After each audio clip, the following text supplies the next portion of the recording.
marzo es una fecha de triste recordación para Puerto Rico. Ese día se rememora el suceso más trágico en la historia moderna de la nación puertorriqueña, la masacre de Ponce, ocurrida el Domingo de Ramos de 1937. En este suceso, la Policía Insular, bajo el mando del gobierno colonial de Estados Unidos en Puerto Rico, masacra a un grupo de personas desarmadas que ejercían sus derechos democráticos en una protesta política de carácter pacífico.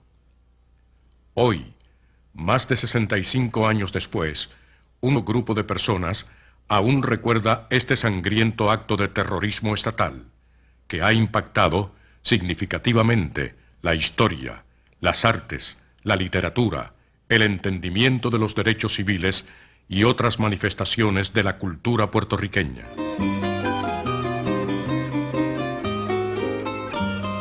Las personas comienzan a reunirse frente al antiguo comité del Partido Nacionalista a eso de las 10 de la mañana.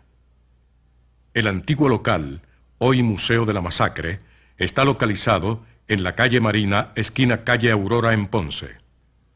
Luego de una breve ceremonia y discursos políticos, los manifestantes marchan en silencio hacia la Catedral de Ponce en la Plaza Las Delicias.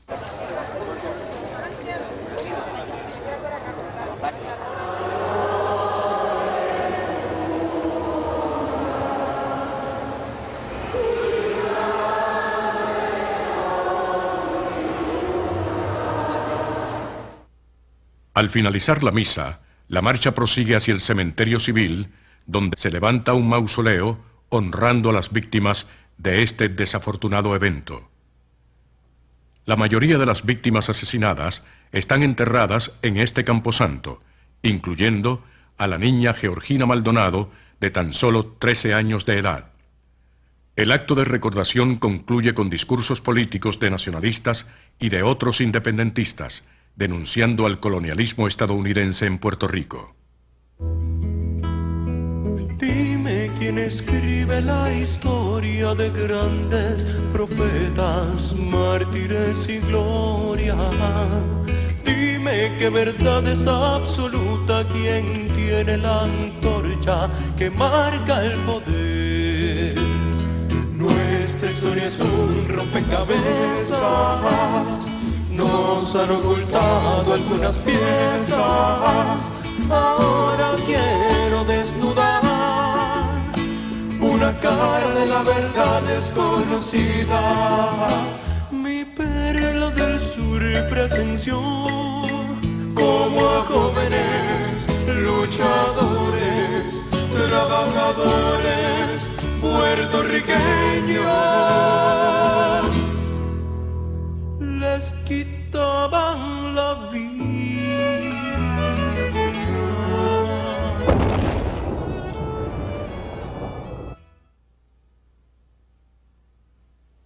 La actividad de recordación de la masacre comienza con discursos políticos reclamando la independencia de Puerto Rico.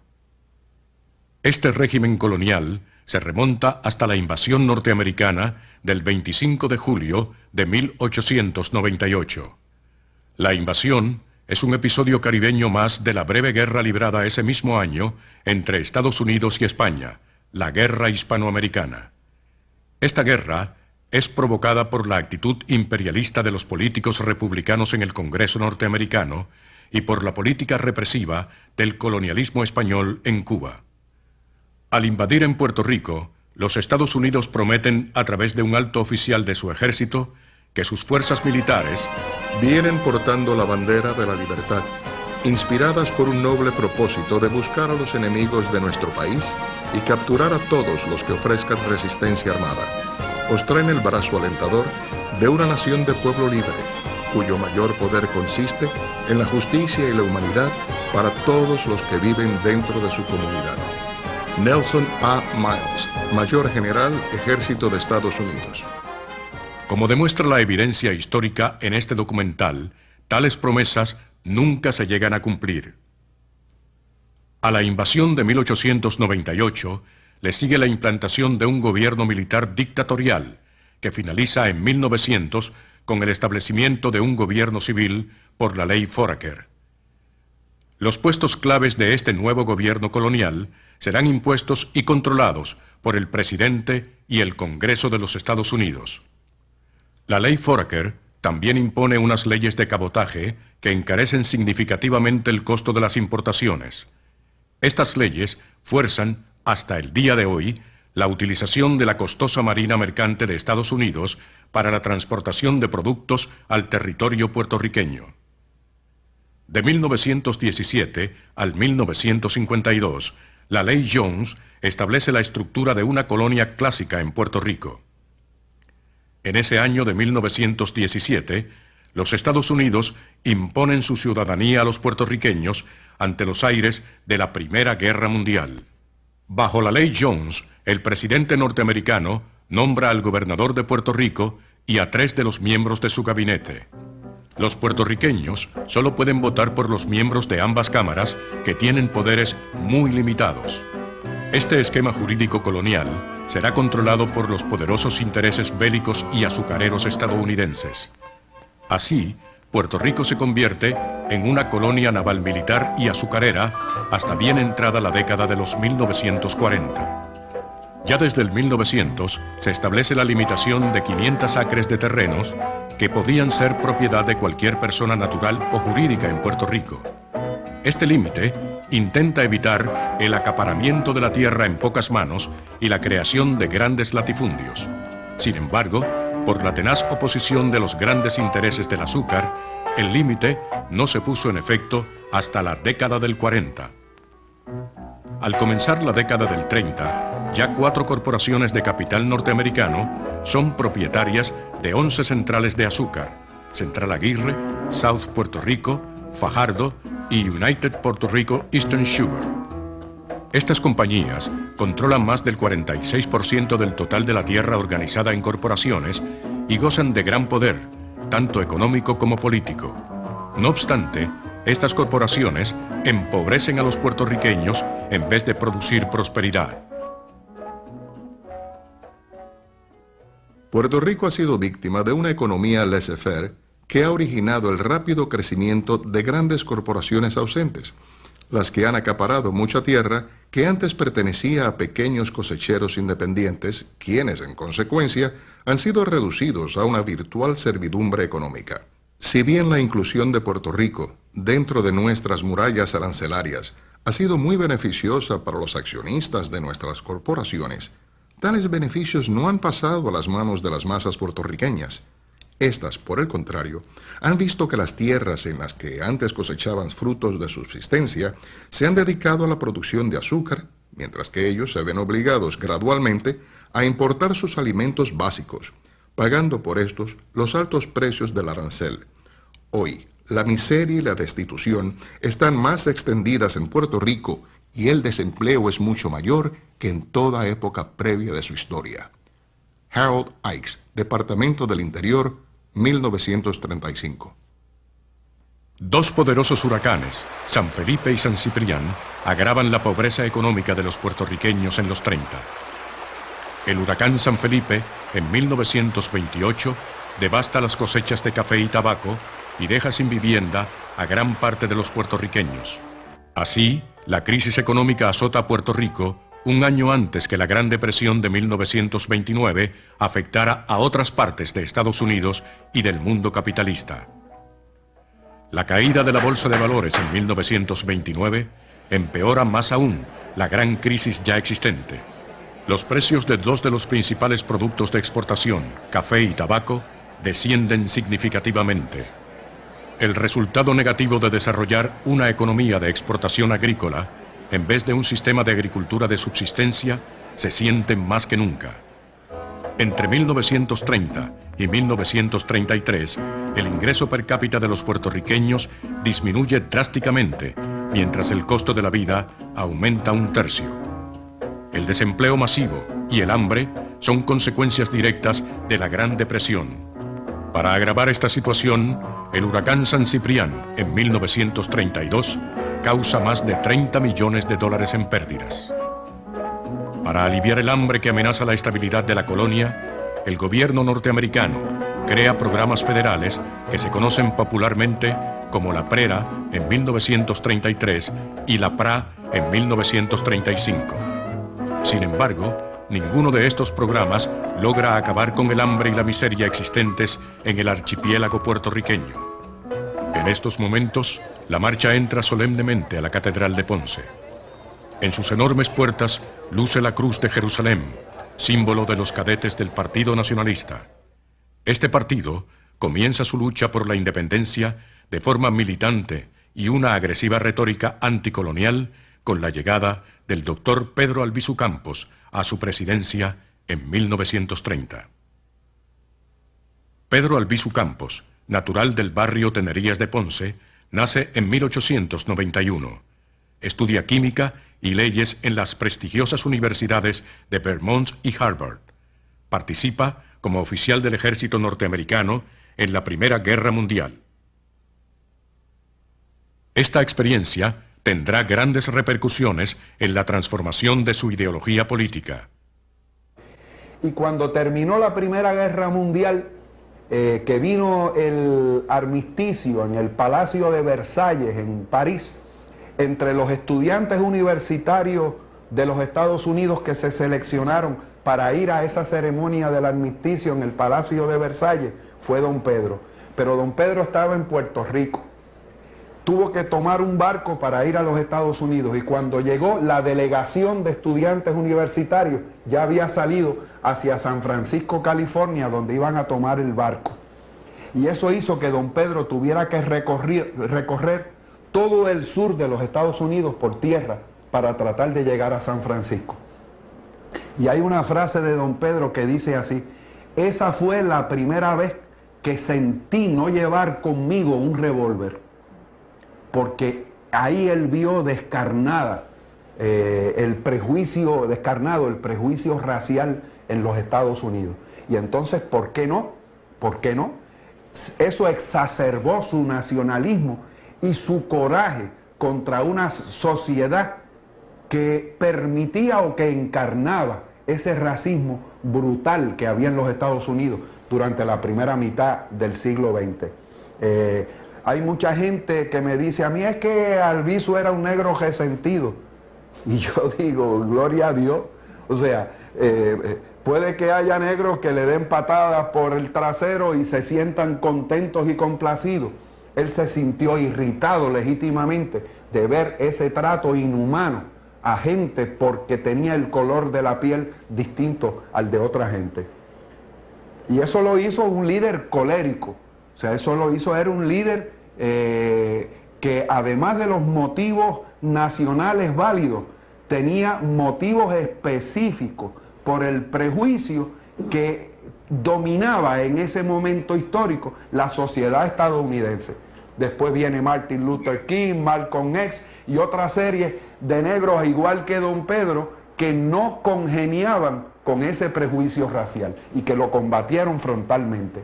Al escalar a la posición de presidente del Partido Nacionalista en 1930, Albizu Campos transforma radicalmente su programa de gobierno y su estrategia de lucha.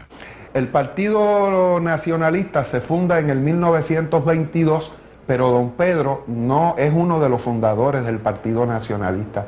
Don Pedro ingresa al Partido Nacionalista como para el 24-25, y el 16 de abril de 1925, en lo que entonces se llamaba la Plaza de Armas del Viejo San Juan, que hoy se llama la Plaza Román Valdoriotti de Castro, se celebraba el natalicio de José de Diego. Albizu, a raíz de haber ingresado al partido, lo nombran casi a los meses de haber ingresado vicepresidente. Y era un muchacho joven, todavía se había graduado de abogado en Harvard en el 21, estamos hablando del 25, tenía su bufete o su despacho profesional en Ponce y no mucha gente lo conocía. Y fue el que cerró el acto, fue el último orador ese 16 de abril del 25.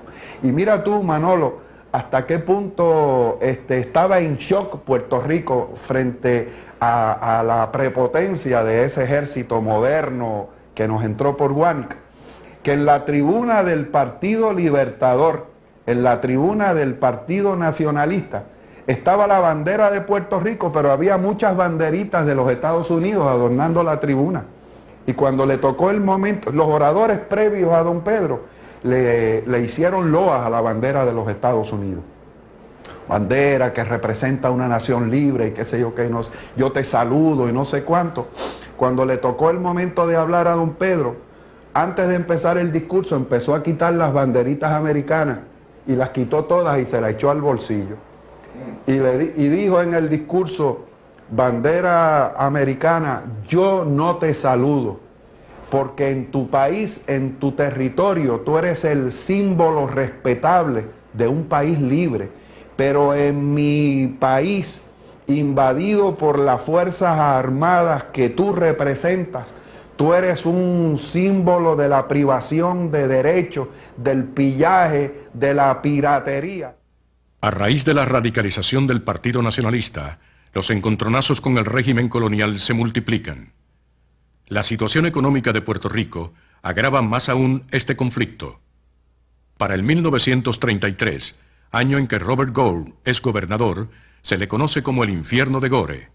Su incapacidad para lidiar con los problemas económicos locales causa protestas en diversos sectores de la población.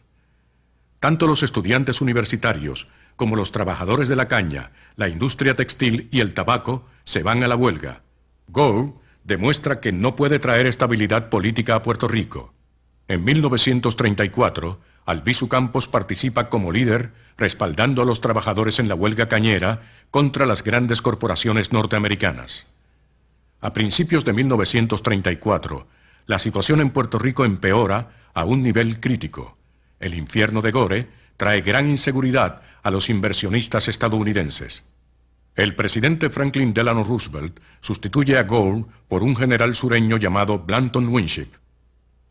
El principio de la tolerancia, o para expresarlo en su forma más noble y positiva, el principio de la regla de oro en la vida de relación humana, es la promesa que ofrece el orden social americano. La tolerancia no solamente es un producto del sistema americano, es su característica esencial. Blanton Winship, 4 de julio de 1936. El nombramiento de Winship no logra estabilidad política, todo lo contrario. La violencia entre el gobierno y sus opositores se intensifica. La primera confrontación armada entre los nacionalistas y el régimen colonial no se hace esperar. En octubre de 1935, en las afueras de la Universidad de Puerto Rico en Río Piedras, y en un ambiente caldeado de mítines estudiantiles, 4 nacionalistas y un transeúnte son apaleados por la policía. En esta masacre de Río Piedras, la policía alega defensa propia. Sin hacer investigación alguna de este suceso, varios de los policías responsables son ascendidos. Ante las tumbas de los nacionalistas masacrados, Albizu Campos jura venganza contra los responsables de este hecho. Así, el 23 de febrero de 1936, 2 nacionalistas, Hiram Rosado y Elías Beauchamp, ajustician al coronel Riggs de la Policía Insular. La policía captura a estos 2 jóvenes y los lleva a su cuartel del Viejo San Juan, donde los tortura y luego los acribilla. Más tarde, los policías envueltos alegan defensa propia, igual que lo hicieron los policías de la masacre de Río Piedras en 1935. Estos choques violentos, precipitados por el gobierno de Winship y otros de diversa índole, surgen a raíz de las agobiantes tensiones, producto de las condiciones de miseria en que vive el pueblo puertorriqueño. La muerte de Riggs provoca la ira de Winship, quien nombra al coronel Orbeta como jefe de la Policía Insular en sustitución de Riggs. Ante la presión de las autoridades de Washington, Winship ordena redadas contra establecimientos nacionalistas. Al no poder encontrar evidencia de una conspiración nacionalista para asesinar a Riggs, el régimen colonial acusa el 5 de marzo de 1936 a 8 nacionalistas de conspirar para derrocar al gobierno de Estados Unidos en Puerto Rico. Esta acción produce gran malestar en la opinión pública nacional. Un joven representante del Partido Liberal sentencia: El régimen quiere garantizar la venganza por la muerte del americano. Ernesto Ramos Antonini. Los 2 juicios de 1936 contra Albizu Campos y los otros 7 líderes nacionalistas constituyen el proceso judicial más importante en la historia política de Puerto Rico. Estos se celebran en la Corte de Distrito Federal en San Juan. En el primero, un jurado compuesto por 7 puertorriqueños y 5 norteamericanos no logra llegar al requerido veredicto por unanimidad. El segundo juicio comienza el 27 de julio del mismo año de 1936. Esta vez, un jurado integrado por 10 estadounidenses y solo 2 puertorriqueños llega a un veredicto unánime de culpabilidad. Las sentencias fluctúan entre 6 y 10 años de cárcel. A Albizu Campos se le impone la sentencia más extensa. Este segundo juicio está plagado de serias irregularidades, entre las que se destaca la selección del jurado. Rockwell Kent, un conocido escultor y pintor norteamericano, expuso que fue invitado a una fiesta del gobernador Winship, donde el fiscal Snyder le muestra una lista al juez Cooper y le dice que estos son los 12 que declararían culpable a Albizu Campos. También dice que tiene instrucciones del Departamento de Justicia Federal para encarcelarlo. Luego del veredicto, los nacionalistas apelan la decisión al Tribunal de Apelaciones de Boston. Esto les permite ser encarcelados en Puerto Rico mientras el circuito decide. En este contexto, se realizan múltiples protestas contra el gobierno por el Partido Nacionalista y por otros sectores políticos demandando justicia. Estas actividades no son vistas con beneplácito por Winship, cuyo régimen recurre a la intimidación y a la violencia. El caso extremo de este terrorismo de Estado se conoce como la masacre de Ponce. El terrorismo de Estado constituye un plan de acción política que lleva a cabo un Estado contra sus propios ciudadanos, mediante el cual, a través del terror, se pretende lograr la cooperación de ese sector de la ciudadanía para fines de llevar a cabo la acción política del Estado. Tenemos, por ejemplo, el año terrible del 87, es decir, la persecución por parte del gobierno español a través del gobernador de turno, Romualdo Palacio, en ese año, a través de las torturas y la represión. Tenemos también la masacre de Ponce, que ocurre en 1937.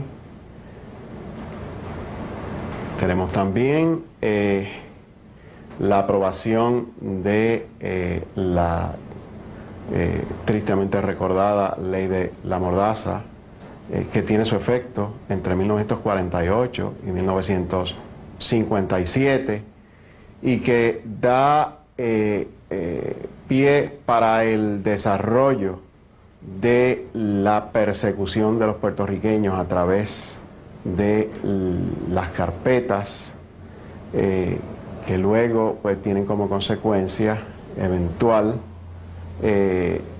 un famoso caso resuelto por el Tribunal Supremo de Puerto Rico muchos años más tarde, a finales de la década de los 80. Podemos recordar también la represión contra el movimiento estudiantil de la segunda parte de la década de los 60 y hasta 1971 sobre todo. Podemos mencionar también el operativo llamado COINTELPRO, mediante el cual el FBI y demás agencias represivas del gobierno norteamericano en Puerto Rico persiguen los movimientos y partidos independentistas puertorriqueños a finales de la década de los 70 y principios de la década de los 80. La marcha prosigue por los vecindarios y lugares históricos de Ponce rumbo al cementerio civil. Por todo el trayecto, los participantes de la marcha reciben variados saludos de respeto y solidaridad en honor a las víctimas de aquel trágico Domingo de Ramos de 1937. Ese domingo, los nacionalistas tienen planificada una marcha por la ciudad de Ponce para conmemorar la abolición de la esclavitud y protestar por el encarcelamiento de Albizu Campos y otros 7 nacionalistas. La marcha estará integrada por los cadetes de la República, las enfermeras de la República y una banda de músicos. El propósito será atraer personas por medio del espectáculo de la parada para entonces comenzar los discursos políticos. Los cadetes de la República, Es un grupo de jóvenes varones perteneciente al Partido Nacionalista. Marcha en paradas con imitaciones de rifle hechas de madera. Tienen como bandera la Cruz de Jerusalén. La gente se reúne cerca de ellos para verlos marchar. Se destacan por sus pantalones blancos y camisas negras. Este grupo representa la militarización del Partido Nacionalista, aunque este partido nunca contará con los medios ni las armas para amenazar el control de Estados Unidos sobre Puerto Rico. Los cadetes de la República son hoy quizás el ejército más glorioso del mundo. Son, por lo menos, la única organización militar legítima en Puerto Rico, porque su autoridad no dimana de usurpación, sino de un derecho. Han marchado desarmados frente a los cañones del enemigo y marcharán armados por toda la línea fortificada del enemigo. Pedro Albizu Campos. Por otra parte, las enfermeras de la República seguirán a los cadetes. Después vendrá la banda tocando la borinqueña para comenzar la actividad.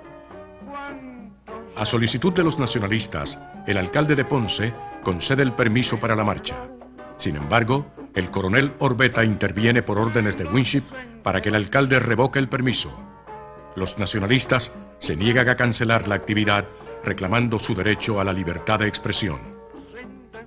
Una fuerza policíaca de cerca de 200 hombres bien armados con rifles, carabinas y subametralladoras Thompson toma sus posiciones en la ruta de la parada. Había un pelotón de policías de 15 a 25 hombres con gases lacrimógenos. Había un pelotón de policías con armas Thompson automáticas que cuando se ponían automáticos se convertían en subametralladoras. Había un pelotón de policías con armas cortas y macanas. Y había un pelotón de policías de reserva en el cuartel.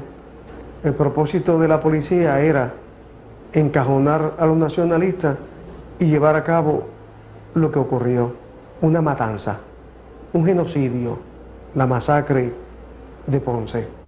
Cuando cerca de 100 cadetes y 20 enfermeras comienzan la parada al son de la borinqueña, el capitán Soldevila, de la policía, les ordena detenerse. Ninguno de los participantes en fila está armado. Inmediatamente suena un disparo, que muchos atribuyen a un agente provocador del gobierno.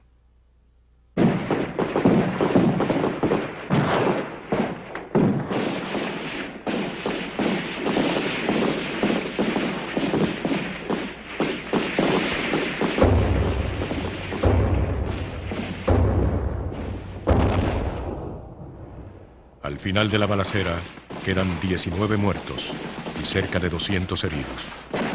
El Puerto Rico moderno jamás ha conocido tal derramamiento de sangre por parte del gobierno.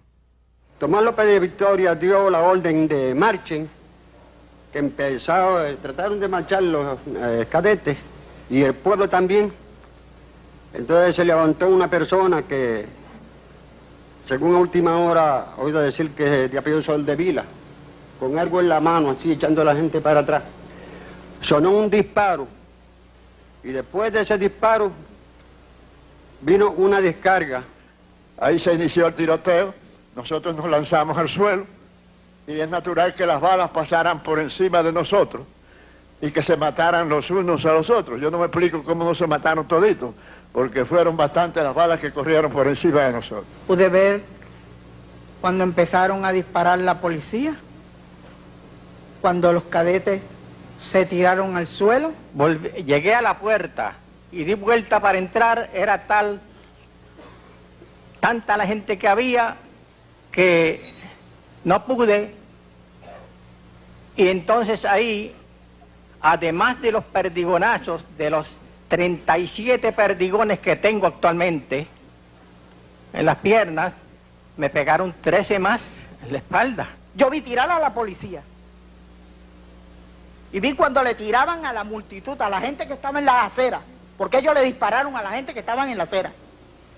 Mientras la gente corrían, ellos le disparaban, sin piedad ninguna. Así yo pude lograr cruzar hacia la esquina de frente y parapetarme en la escalera de una casa que había allí donde residían unas hermanitas de la caridad, las hermanas Josefina, que servían en la clínica del doctor Pila. Pude lograr la escalera que al frente de ese edificio fue donde logró escribir uno de los heridos esas frases tan claras y tan elocuentes que aparecieron escritas con sangre, que decían: viva la República y abajo los asesinos. En el momento que se inicia el tiroteo, tal vez el primero en caer muerto fue Iván Rodríguez Figueras, que recibió impacto de bala en el pecho, le atravesó los pulmones. Iván cae al piso, su papá, don Genaro, con su cuerpo trata de proteger a su hijo, y un policía con carabinas de perdigones le disparó en la espalda. En ese momento Iván fallecía, don Genaro dejaba el cuerpo de su hijo tendido en el pavimento, trató de refugiarse en la casa de la hermana Josefina, que quedaba frente a frente a la Junta Nacionalista. Corría una señora, doña María Rodríguez, una señora aproximadamente de 50 o 55 años, gruesa. Corría despavorida hacia la esquina del edificio donde estaba la Junta y donde estaba el negocio mío, resbaló en la acera, y cuando cayó, uno de los policías que tenía una de las carabinas en la mano le da un culatazo en la cabeza con tal rudeza que la masa encefálica de la señora rueda por la acera, y los que venían corriendo detrás de ella resbalaban ahí y caían a montones por la facilidad con que podían resbalar sobre la materia gris de la pobre señora que había rodado y había cubierto toda la esquina. Otra situación que me afectó bastante fue un nacionalista que estaba en el balcón de la hermana Josefina cuando la policía inició el tiroteo, salió corriendo. Trató de brincar la verja en horcajada. Cuando estaba en ese momento en horcajada, un policía con un arma automática de los Thompson le dispara. Él cae moribundo y la verja se le enterró por dentro, que le atravesó la vejiga y la próstata. Cayó al piso y ahí fue rematado por la policía. Otro que me preocupó fue un vendedor de China que estaba en la esquina haciendo eso, vendiendo China. Cuando se inicia el tiroteo, corre hacia el balcón de la hermana Josefina, trató de protegerse detrás de un Cristo, vino un policía y le hizo un disparo en la cabeza. Resulta sumamente dramático cómo es asesinada cruelmente una niña de 13 años que iba de manos con su hermanita cargando las palmas del Domingo de Ramos. Y uno de los tiradores que estaba en la parte de atrás, o sea, por la calle de Jobo, y que manejaba una de esas ametralladoras que parece que era más fuerte que él porque él no podía dominarla, acertó a darle a la jovencita de apenas 13 años y fue subiendo la ametralladora de tal modo que fue como si con un machete la hubiese dividido en dos. El doctor Manuel de la Pila Iglesia, que hizo la autopsia, dijo que podía ver los órganos internos a través de las heridas. El cuerpo de esta niña estuvo tendido en una camilla durante varias horas en el hospital Tricoche y aún llevaba en la mano derecha la rama bendita que había obtenido en la catedral. Su mano estaba colgando de la cama hacia el piso. Murió un mecánico. Ese día era un parroquiano. La policía le hizo varios disparos. Murió un muchacho de adjunta que su novia era miembro de las muchachas que se hacían llamar enfermeras de la República. Ella le pidió a él que viniera desde adjunta para que la observara allí en el desfile.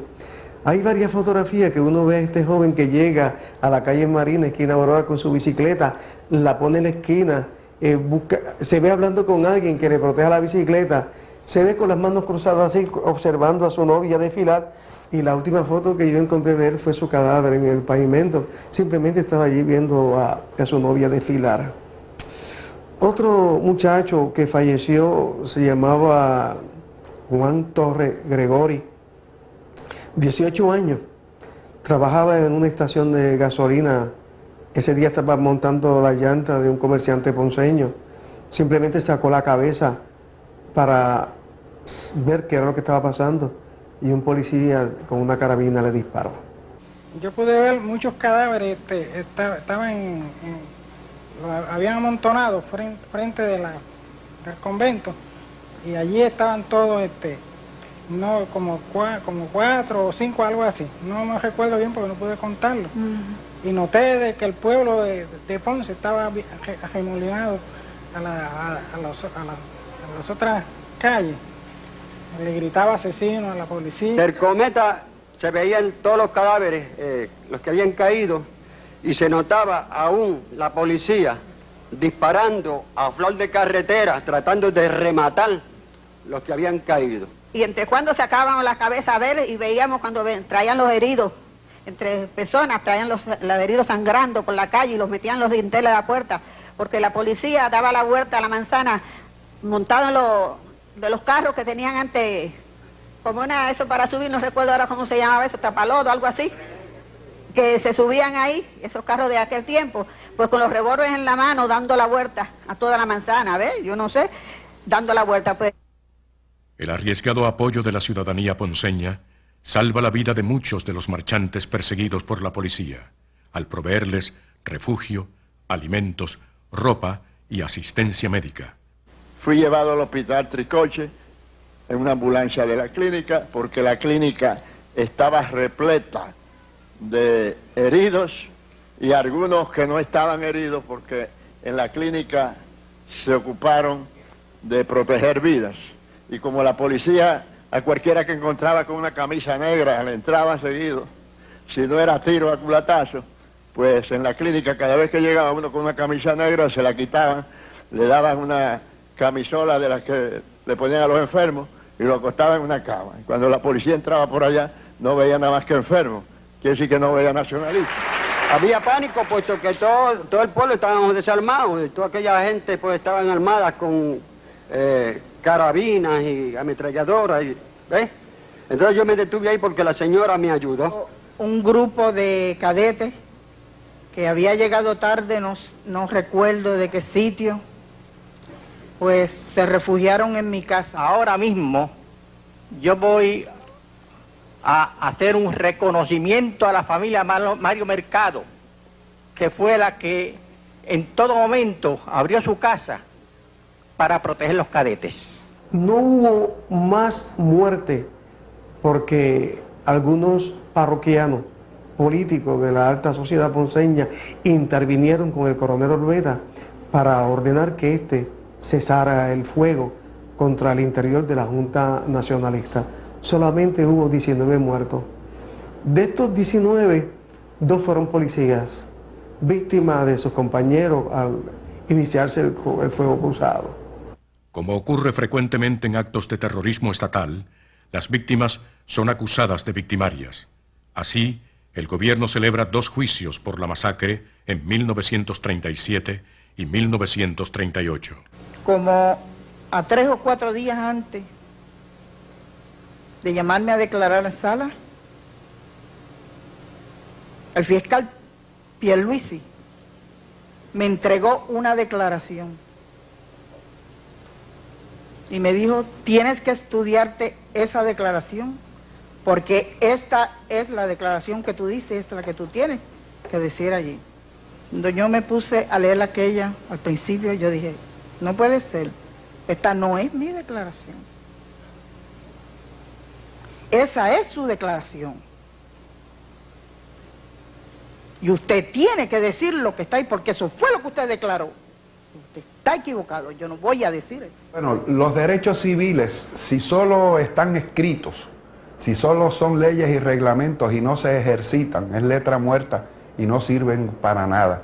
O sea, los derechos civiles, desde luego hay que legislarlos, pero igualmente hay que ejercitarlos. Y sobre todo cuando el que los legisla luego te los quiere conculcar. Y la masacre de Ponce fue el más contundente ejercicio del derecho que tiene un pueblo a caminar por sus calles y expresarse en favor o en contra de lo que le parezca, sobre todo si lo hace de la manera civilizada y respetuosa en que lo iban a hacer los nacionalistas en esa ocasión. La marcha está a punto de hacer su entrada al Cementerio Civil de Ponce, lugar de gran significado histórico, arquitectónico, escultórico y de inspiración literaria. La delegación de Mayagüez de los cadetes resultaron 2 muertos, Ulpiano Perea y Conrado Rivera López, 2 compañeros muy buenos. Bueno, cada 21 de marzo, cada vez que llegaba el 21 de marzo, mi madre se iba al patio de la casa a esconderse a llorar. Y desde que yo soy pequeño yo veía ese acto de llorar y yo dije, madre, ¿por qué lloras? Cada 21 de marzo, ¿no? Y obviamente ella nunca quiso contarme hasta que yo fuese más grande, que era lo que había pasado el 21 de marzo. Y el 21 de marzo mataron a su hermano mayor, Ulpiano Perea. Fue una de las víctimas de la masacre de Ponce, de Mayagüez. Y entonces yo empecé a interrogar a la familia. ¿Qué pasa? ¿Qué pasó? ¿Quién era Ulpiano Perea? ¿Cuáles eran sus conflictos? ¿Cuál era su personalidad? ¿Quién es ese tío que yo nunca conocí? Solamente lo conocí a través de las lágrimas de mi madre. Y empezaron a contarme. Pero el cuento no fue suficiente, tuve que ir a los periódicos, tuve que ir a los libros, tuve que ir a... Y de ahí en adelante dije, esto es la historia de mi familia.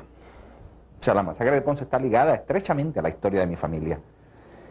Y descubrí quién era Ulpiano Perea, un joven, 18, 19 años, entusiasmado con la libertad de su país, entusiasmado con las prédicas de Don Pedro, y que se ve en la terrible decisión, en la trágica decisión, de decidir entre luchar por su familia, a quien tenía el deber de mantener a través de su trabajo, o luchar por la libertad de su país. Y en ese sentido, pues, ese conflicto me llevó a escribir una obra. Siempre he escrito teatro y pensé que escribir la historia de mi familia, contada a través de la masacre de Ponce, era precisamente un homenaje a Ulpiano Perea, que falleció allí, asesinado por la policía. Revolución en el Infierno comienza varios días antes de la masacre.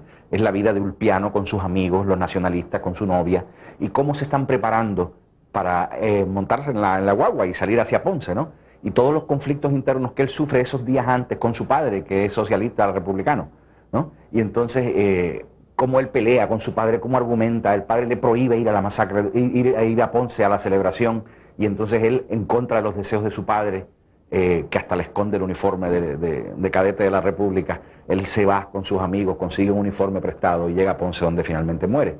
Y es la historia de la familia, de lo que sucede después de la masacre, insertada también escenas de carácter histórico como Rafael Pérez Marchán, los interrogatorios, la noche antes de la masacre donde los policías estuvieron bebiendo. Todo ese tipo de situación pues se presenta a través de la obra como una pieza de carácter histórico documental, lo único que con la historia de mi familia, que también está ahí, o sea, son hechos reales, no son ficción. He detectado un mínimo de 14 poemas, de los cuales algunos son muy desconocidos en Puerto Rico, como el poema llamado Domingo de Ramos, de Julia de Burgos, que se escribió en el mismo día de la masacre y que se editó al día siguiente en el periódico semanario La Acción, del Partido Nacionalista Puertorriqueño.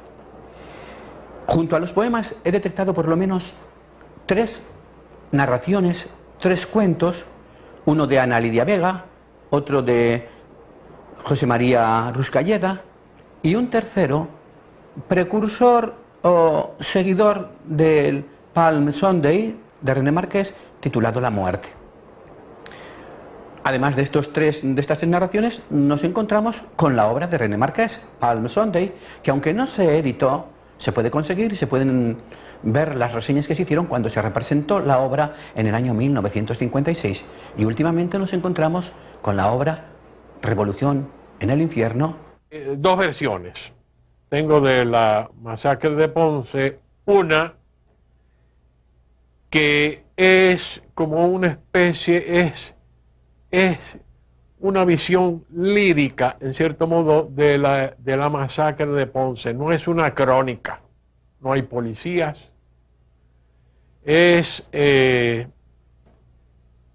Y a diferencia de la segunda parte, la segunda versión, que es ya a modo de crónica, donde se reproducen tiros, hay varios muertos, se ven cadetes que desfilan, está la policía,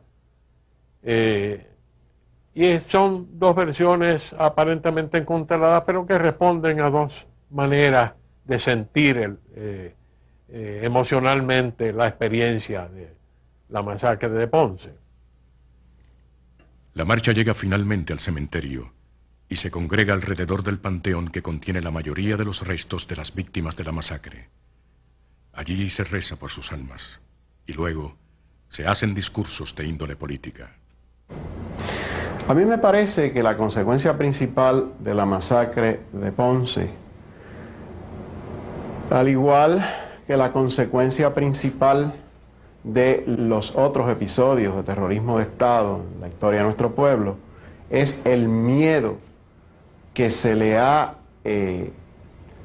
enseñado a nuestro pueblo, el miedo que ha formado parte de la vida de nuestro pueblo en torno a la idea de la lucha por la independencia. El pueblo de Puerto Rico ha llegado en su mayoría a la conclusión, como consecuencia de esos episodios, de que ser independentista es peligroso, de que ser independentista significa persecución, daño a su persona, serias dificultades económicas, y por consiguiente eso ha mermado las filas del independentismo y ha hecho muy difícil el crecimiento de la ideología independentista en Puerto Rico. En el peor de los casos fue la escalera por la que se subió don Luis Muñoz Marín y su gente, sus colaboradores inmediatos, hacia la fundación del Partido Popular Democrático.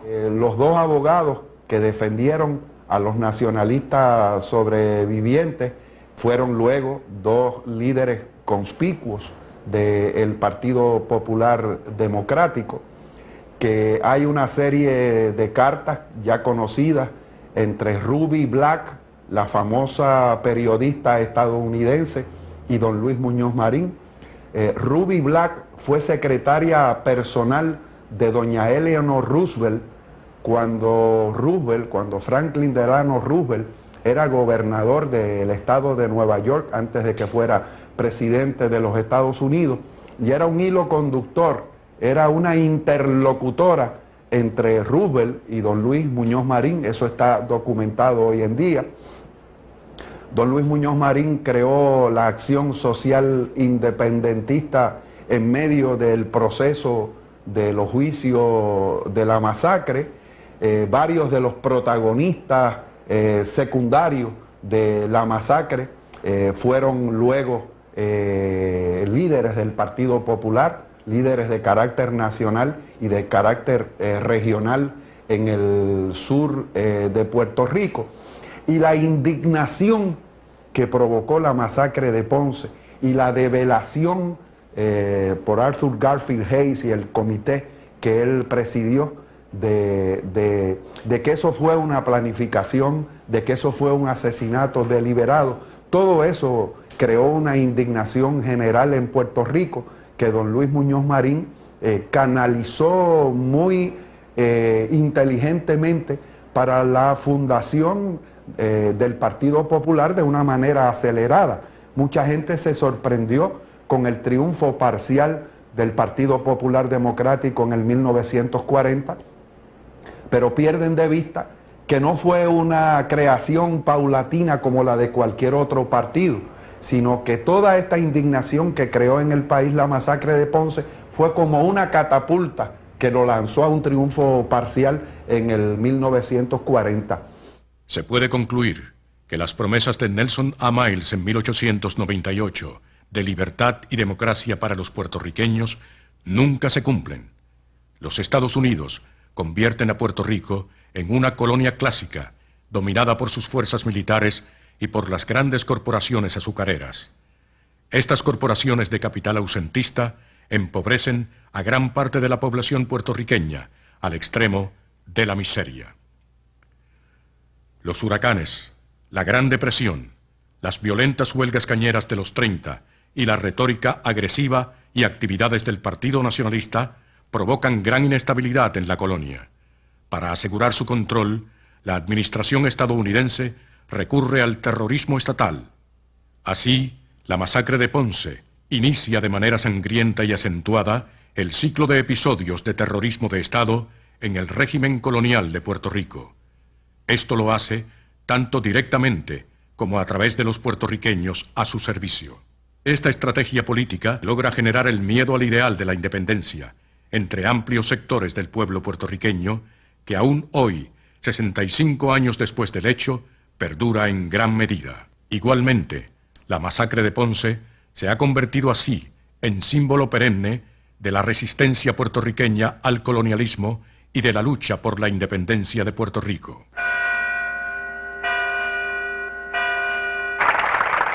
Aquí se ha profanado todo.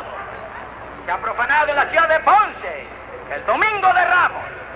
Lo profanó el presidente de los Estados Unidos, Franklin Delano Roosevelt. Lo profanó el gobierno de los Estados Unidos, representante por Franklin Delano Roosevelt. Lo profanó el general Clanton Winship, mandado por el presidente de los Estados Unidos, Delano Roosevelt.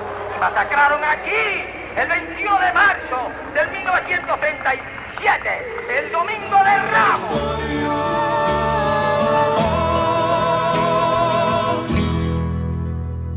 Nunca será ficción.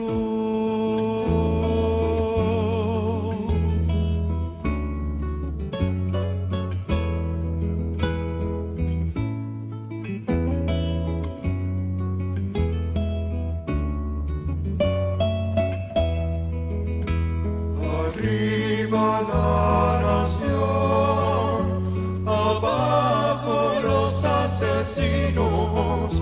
No soy quien para juzgar, de eso se encarga el destino. Arriba la nación, abajo los asesinos. No soy quien para juzgar, de eso